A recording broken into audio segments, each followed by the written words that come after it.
अस्सलाम वालेकुम। अॼु जो सवाल आहे उन में तव्हांखे हिकिड़ी नई तहक़ीक़ या उन जे बारे में तव्हां सां डिस्कस कंदासीं। उहो सवाल आहे त सोन कीअं दरियाफ़त थियो। दरअसल सोन हिकु क़दीमी धात आहे। ज़माना क़दीम खां ई इंसान सोन जी जेका अहमियत आहे उन खां वाक़ुफ़ु आहे। सोन जेको आहे तक़रीबन दुनिया जे हर जॻह ते मिले थो।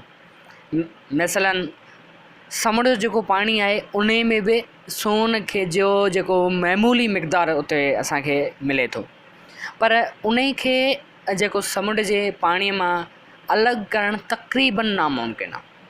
हिकु अंदाज़े हिकु तहक़ीक़ जे मुताबिक़ त समुंड अंदरि जेको समुंड जो पाणी आहे उन अंदरि तक़रीबन 10,000 मिलियन टन सोन मौजूदु आहे। सोन आम तौर ते ॿिनि शिकिलुनि में मिले थो, हिकिड़ो ख़ालस हालत में ऐं या ॿियो त जेको हूंदो आहे उहो धातुनि सां मिलियल माना कंबाइन हालत में। जेको ख़ालस सोन आहे उन खे सैलाबी सोन चयो वेंदो आहे। ऐं जेको सभ खां पहिरीं इंसान जेको सोन दरियाफ़त कयो या लधो उहो जेको हो उहो सैलाबी सोन हो।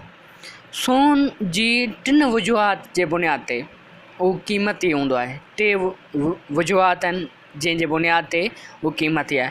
हिकु त उन जी ख़ूबसूरती जे करे, सेकेंड जेको आहे उन जे फ़वाइद जे करे, फ़ाइदा जेके आहिनि सोन मां, ऐं टियों जेको आहे उहो उन जी नायाबीअ जे करे। 1914 ताईं जेका दुनिया जी जेका बि करंसी हुई उहा सोन में उन खे मैर कयो वेंदो, उन खे कंपेयर या मैरिंग जे कई वेंदी हुई उहा सोन सां कई वेंदी, ऐं उन खे कंहिं बि वक़्तु सोन में तब्दील बि कयो वेंदो हो। कंहिं मुल्क जी करंसी खे, दुनिया जी जेका करंसी हुई उन खे तब्दील कयो वेंदो हो।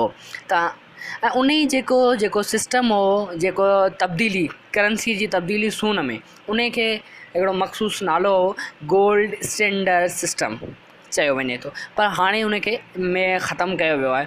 ऐं दुनिया में सभ खां ज़्यादा जेको सोन आहे उहो जनूबी अफ्रीका में पायो वेंदो आहे या असांखे मिले थो। महिरबानी। ऐं असांजो जेको यूट्यूब चैनल आहे उन खे तव्हां सब्सक्राइब करियो, असांजी वीडियोस लाइक कयो।